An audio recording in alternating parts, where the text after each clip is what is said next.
Welcome back दोस्तों। आज के वीडियो हम लोग दोस्तों लक्ष्मीकांत की पॉलिटी की सीरीज को आगे बढ़ाते हुए जो लक्ष्मीकांत का 11वां चैप्टर है और वीडियो का 18वां लेक्चर है ये दोस्तों। इसमें हम लोग बात करेंगे संविधान की जो मूल संरचना जिसे मूल ढांचे का भाग कहा गया था, तो किस वाद के तहत कहा गया था और मूल ढांचे के तहत कौन कौन सी चीजें हैं उसको हम लोग समझने की कोशिश करेंगे। क्योंकि दोस्तों इस टॉपिक में से अक्सर पूछ लिया जाता है कि कौन सा मूल ढांचे का भाग है और कौन सा नहीं है, इसलिए इस टॉपिक को पढ़ना जरूरी है। हालांकि ये छोटा सा टॉपिक है और एम लक्ष्मीकांत का 11वां चैप्टर है, ये 6th एडिशन का।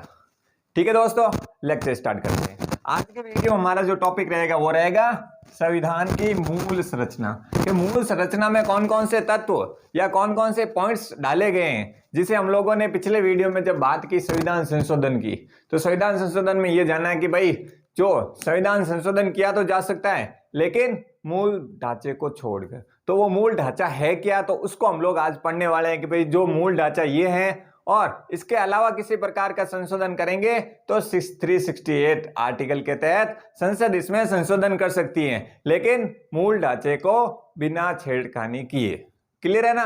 तो आज का हमारा जो पॉइंट स्टार्ट हो रहा है संविधान की मूल संरचना, उससे पहले मैं दोस्तों आपको एक वाद बता देता हूं जिसमें सारी चीजें आप लोगों को क्लियर हो जाएगी। जो मूल ढांचे का सिद्धांत या मूल ढांचे का भाग का जो प्रस्ताव लाया गया, किस वाद के तहत लाया गया सुप्रीम कोर्ट में, तो मैं आप लोगों को बता दूं दोस्तों, उसका नाम है केशवानंद भारती वाद। टाइम क्या है 1973। केशवानंद भारती वाद 1973 में ये मूल ढांचे का सिद्धांत प्रस्तावित हुआ था।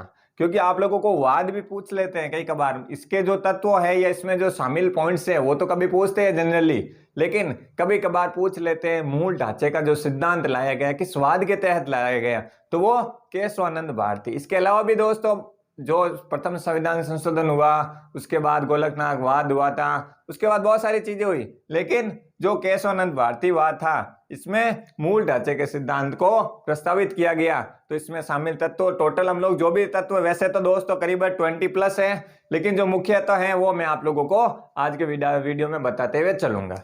तो हमारा जो टॉपिक था कि भाई जो मूल ढांचे का सिद्धांत का प्रस्तावित या मूल ढांचे का सिद्धांत शब्द कहां से किस वाद से संबंधित है, तो वो है केशवानंद भारती वाद। ठीक है ना। तो ये तो आराम से आप लोगों को समझ में आ गया होगा। केशवानंद भारती में ये सुप्रीम कोर्ट ने बताया मूल ढांचे के सिद्धांत के अंतर्गत करीब इसमें से कम 7 से 8 पॉइंट उसमें मूल ढांचे के डाले गए थे। उसके बाद 1980 में मिनर्वा मिल्स, क्या है मिनर्वा मिल्स वाद में भी कुछ और पॉइंट्स डाले थे, जिसमें आप लोग देखेंगे ये कह सकते हैं आप लोगों को न्याय की प्रभावकारिता पहुंच, कानून का शासन या न्यायपालिका की स्वतंत्रता, इसके अलावा फंडामेंटल राइट है डीपीएसपी के संतुलन होना चाहिए दोनों के बीच, ये तो संतुलन की बात कही गई थी जो फंडामेंटल राइट और डायरेक्टिव प्रिंसिपल ऑफ स्टेट में, तो ये मिनर्वा मिल्स वाद में बताया गया था। क्लियर हो गया। तो अभी हम लोग क्या बात करेंगे कि जो मूल ढांचे के भाग की बात हो रही है, पिछले वीडियो हम लोगों ने संविधान संशोधन की बात की थी, जिसके तहत हम लोगों ने जाना 368 के तहत हम लोग संविधान मतलब हम लोग नहीं संसद क्या कर सकती है, संशोधन कर सकती है संविधान के किसी भी भाग में, लेकिन मूल भाग को छोड़कर। ठीक है ना। तो ये आराम से क्लियर हो गया। अब हम लोग आ जाते हैं कि दोस्तों ज्यादा वीडियो बड़ा तो है नहीं, फिर भी हम लोग आ जाते हैं इसमें जो भी पॉइंट्स है उसको थोड़ा समझते हुए वीडियो को या आज के 11वें लेक्चर को खत्म करते हैं। तो इसमें सबसे पहले बात करते हैं कि भाई मूल ढांचे के भाग में सबसे पहला पॉइंट आप लोगों को देखने को मिलेगा संविधान की सर्वोच्चता। क्या कह रहे हैं इसमें, न ही संसदीय सर्वोच्चता की बात की गई या किसी अन्य सर्वोच्चता की नहीं, इसमें बात की गई सर्वोच्च कौन होगा, जो संविधान में प्रस्तावित चीजें हैं जिसे हम लोग संविधान को सर्वोच्च रूप में मानेंगे, ना कि संसद की सर्वोच्चता है। तो यहाँ आप लोगों को कंफ्यूज नहीं होना है कि संसद का संप्रभु जरूर है, लेकिन संविधान की ही सर्वोच्चता है, न कि संसद की। क्लियर है ना। तो ये आराम से आप लोगों को समझ में आ गया होगा। अब मैं आगे वाले पॉइंट में बात करूं कि संविधान का धर्मनिरपेक्ष चरित्र।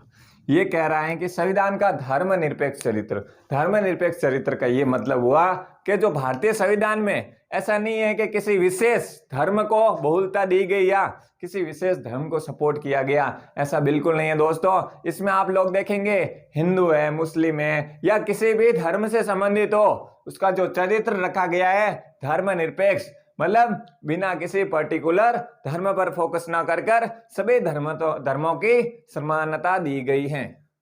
क्लियर है ना? तो ये आराम से आप लोगों को समझ में आ गया होगा। अब अगर आगे बात करें विधायिका, कार्यपालिका तथा न्यायपालिका में विभाजन, ये कह रहे हैं जो विधायिका हैं जो हमारे कानून बनाने की प्रक्रियाओं में शामिल, इसके अलावा कार्यपालिका है जिसमें हम लोग राष्ट्रपति है तो प्रधानमंत्री है तो जो कार्य करने के पद हैं या लोग हैं, इसके अलावा न्यायपालिका, न्यायपालिका हम लोग जो न्याय का शासन तय करते हैं, जैसे सुप्रीम कोर्ट हो गया, हाई कोर्ट हो गया, जो कानून व्यवस्था को मैनेजमेंट करते हैं। तो ये कह रहे हैं इसमें क्या है, विभाजन है। ऐसा नहीं है कि विधायिका इसके बीच में आ जाए, या ऐसा नहीं है कि ये है जो इसके बीच में आ जाए, या ये है जो इसमें बीच में। सबको अपने अपनी जगह पर अपने काम की स्वतंत्रता दी गई है। तो इसका मतलब क्या हो गया, विधायिका, कार्यपालिका और न्यायपालिका में विभाजन किया गया है संविधान के मूल ढांचे के भाग में। सब अपने अपनी जगह पर काम करते हैं, सबको कुछ न कुछ स्वतंत्रताएं दी गई ताकि पूरा का पूरा मैनेजमेंट, मतलब एक दूसरे को समानता दी गई है। सबको अपने अपने कार्य की स्वतंत्रता की वजह से सब अपने अपने लेवल पर काम कर सके, ठीक है ना, कोई किसी पर हावी नहीं हो। अब आगे की बात करें, संविधान का संघीय स्वरूप, ये कहना चाहता है कि संविधान का संघीय स्वरूप का मतलब ये हो गया, यहाँ पर आप लोग देखेंगे एक लेवल पर केंद्र सरकार काम करती है और छोटे लेवल पर, स्टेट लेवल पर, अगर राज्य लेवल पर बात करें तो हम लोग देखते हैं कि जो स्टेट गवर्नमेंट अलग से काम करती है। समझ रहे ना, स्टेट अपनी जगह काम कर रहा है, सेंट्रल अपनी जगह काम कर, हालांकि इसका जो मैन पावर आप मोस्टली देखेंगे सेंट्रल के पास है, लेकिन स्टेट है जो अपनी जगह। तो ये संघीय चरित्र का मतलब ये हो गया, हमारे भारत में या हमारे संविधान में प्रावधानित है, संघीय स्वरूप का प्रावधान है, जिसमें हम लोग स्टेट लेवल पर भी सरकार देखते हैं और सेंट्रल लेवल पर भी सरकार देखते हैं। तो दोनों के मैनेजमेंट को संघीय स्वरूप कहा गया है। संघीय स्वरूप में काफी चीजें शामिल की गई हैं, वो पहले हम लोगों ने वीडियो बनाया था, उसमें सारी चीजें बता रखी हैं। अभी हम लोग जो संघीय ढांचे के मूल तत्वों के भाग हैं उसको हम लोग समझने की कोशिश कर रहे हैं। अब हम लोग अगर आगे बात करें, कल्याणकारी राज्य मतलब सामाजिक और आर्थिक न्याय, ये कह रहा है कल्याणकारी राज्य की स्थापना, मतलब कल्याणकारी राज्य के लिए हम लोगों ने नीति निर्देशक तत्व, डायरेक्टिव प्रिंसिपल ऑफ स्टेट, जिसमें सामाजिक कल्याण, जो सामाजिक और आर्थिक न्याय, जिसमें हम लोग देखते हैं कि भाई जो सामाजिक, जो सोशल, अगर बात करें कि सामाजिक रूप से पिछड़े लोग हो सकते हैं कि भाई ऐसा नहीं है कि सामाजिक रूप से उसके साथ भेदभाव किया जा सके, ठीक है। इसके अलावा आर्थिक रूप से इकोनॉमिकल भी हो सकते हैं, कुछ लोग गरीब देखेंगे, कुछ लोग अमीर होंगे, तो उसमें क्या हो गया, असमानता है। लेकिन न्याय में है जो वो समानता देखने को मिलेगी। हो सकता है आपके सामने गरीबी की वजह से उसे असमानता का सामना करना पड़ रहा है, लेकिन हमारा संविधान है जो इस चीज को बिल्कुल गलत ठहराता है और कहता है कि सामाजिक हो या आर्थिक हो, न्याय के मामले में दोनों समान होंगे, चाहे गरीब हो या अमीर हो, या छोटा हो या बड़ा हो, न्याय हमेशा सबके लिए एक समान होगा। क्लियर है? तो ये आराम से आप लोगों को समझ में आ गया होगा। अब आगे बढ़ते हैं, न्यायिक समीक्षा। ये न्यायिक समीक्षा का दोस्तों अक्सर मुद्दा रहता है कि भाई किस चीज की न्यायिक समीक्षा की जा सकती है और किस चीज की नहीं की जा सकती है। तो ये न्यायिक समीक्षा का मतलब ये हो गया कि भाई किसी प्रकार का कानून है या किसी भी प्रकार का वाद हो गया या किसी भी प्रकार का नियम बना दिया गया, तो उसकी क्या है, न्यायिक समीक्षा होनी चाहिए। मतलब उससे रिलेटेड, और मतलब चाहे मीटिंग के माध्यम से हो, चाहे सुप्रीम कोर्ट के माध्यम से हो या हाई कोर्ट के माध्यम से हो, उसकी न्यायिक समीक्षा की जा सकती है। तो ये जो भाग है मूल ढांचे का भाग है। क्लियर हो गया? इसके अलावा इसके आगे अगर बात करें, संसदीय प्रणाली, हमारे संविधान के मूल भाग में क्या है, संसदीय प्रणाली। संसदीय प्रणाली का मतलब ये हो गया, हमारे यहाँ उच्च सदन राज्यसभा और निम्न सदन के रूप में लोकसभा कार्य करता है। तो दोनों की जो निर्वाचन प्रणाली, जैसे हम लोग आगे हम संसदीय प्रणाली, हमारा जो अगला लेक्चर होगा वो संसदीय प्रणाली पर बेस्ड होगा, जिसमें हम लोग पूरा डिटेल लेवल पर पहले संसदीय प्रणाली को समझेंगे, फिर केंद्र और राज्य के बीच जो बंटवारा हो रहा है नियमों का या विषय कौन कौन से, उसको समझेंगे। फिर हम लोग पार्लियामेंट को पूरा डिटेल में जानने की कोशिश करेंगे। जो संसदीय प्रणाली वाला भाग है, जिसमें हम लोग लोकसभा राज्यसभा की कानून प्रक्रिया, संसदीय प्रणाली का जो कानून बनाने की प्रोसेस होती है, सभी प्रकार के संशोधन से रिलेटेड हो या किसी भी प्रकार से कानून से रिलेटेड हो, तो हम लोग क्या करते हैं, उसमें प्रक्रिया को संसदीय प्रणाली के गुजरते हैं। क्लियर हो गया। अब आगे बढ़ रहे हैं। आगे अगर बात करें फंडामेंटल राइट्स और डायरेक्टिव प्रिंसिपल ऑफ स्टेट में संतुलन, ये कह रहा है फंडामेंटल राइट्स जो मौलिक अधिकार है, डायरेक्टिव प्रिंसिपल ऑफ स्टेट मतलब राज्य के नीति निर्देशक तत्वों के बीच संतुलन। ये जो बात संतुलन की बात कहां कही गई थी दोस्तों, ये 1980 में क्या हुआ था, मिनर्मा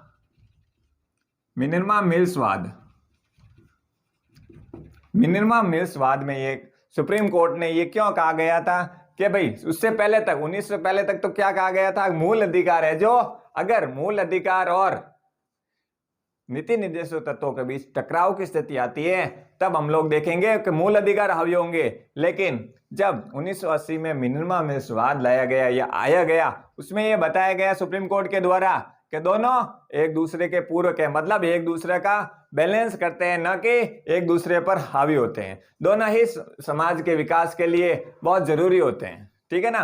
तो ये क्या कहना चाहता है, फंडामेंटल राइट्स और डायरेक्टिव प्रिंसिपल में संतुलन। तो ये भाग कब जोड़ा गया मूल भाग में, ये भी देखेंगे। तो मिनर्मा मिल्सवाद में ये बात कही गई थी, चाहे न्यायिक समीक्षा की बात हो या फंडामेंटल राइट्स की। क्लियर है ना। तो ये आराम से समझ में आ गया होगा, क्योंकि इस पर दोस्तों यूपीएससी ने सीधा सवाल पूछ रखा है। यूपीएससी में आप लोग अगर पेपर देखेंगे आईएएस वाले में, तो 2000 करीब 18-19 के आसपास आप लोगों को ये वाला सीधे लाइन उठा के रखी हुई है। सीधे आप लोग इसका जब पुराना पेपर एनालाइज करेंगे तो उसमें आप लोग देखेंगे कि भाई सीधा पूछ ले गया कि भाई नीति निर्देशक तत्व और डायरेक्टिव प्रिंसिपल ऑफ स्टेट है, दोनों क्या एक दूसरे पर हावी है, एक दूसरे के पूरक है। तो आप लोगों को पता होना चाहिए, मिनर्मा मिल्सवाद में स्पष्ट कर दिया गया सुप्रीम कोर्ट के द्वारा, ये एक दूसरे पर पूरक है। ऐसा नहीं है कि ये मूल अधिकार है जो नीति निर्देशक तत्व हावी है, और नहीं तो या नीति निर्देशक तत्व है जो मूल अधिकार पावे। दोनों एक दूसरे के पूरक है, जो कि प्रणाली को क्या है, कानून प्रणाली को व्यवस्थित पूरक है, इसलिए। क्लियर है। अब आगे बढ़ते हैं। स्वतंत्रता एवं निष्पक्ष चुनाव, ये कह रहे हैं हमारे संविधान के मूल भाग में भी ये भी भाग डाला गया जिसमें स्वतंत्रता और निष्पक्ष जो हमारे निर्वाचन प्रणाली है, जिसके माध्यम से हम लोग सांसद चुनते हैं, हमारे पंचायती प्रणाली हो या हो सकता है हम लोग राष्ट्रपति है, प्रधानमंत्री है, इसको चुनने की जो प्रक्रिया होती है इलेक्शन की, वो क्या एकदम स्वतंत्रता है और निष्पक्ष है।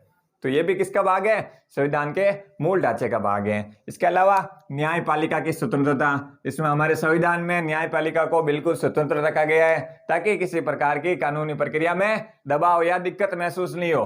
तो न्याय प्रणाली भी हमारी क्या स्वतंत्रता है। इसके अलावा न्याय तक प्रभावकारी पहुंच होनी चाहिए, आम नागरिक तक न्याय की बिल्कुल एक अच्छे लेवल तक पहुंच हो। ऐसा नहीं है कि अमीर तक ही न्याय की प्रणाली अच्छी हो और जैसे ही गरीब तक पहुंचे और दिक्कत हो गई। हालांकि इसमें अभी अगर रियलिटी में देखें तो काफी दिक्कत होती है, लेकिन फिर भी ये कानून प्रक्रिया है, इसको मानना हमारे संविधान का मेन पार्ट है, ठीक है ना। इसके अलावा कानून का शासन।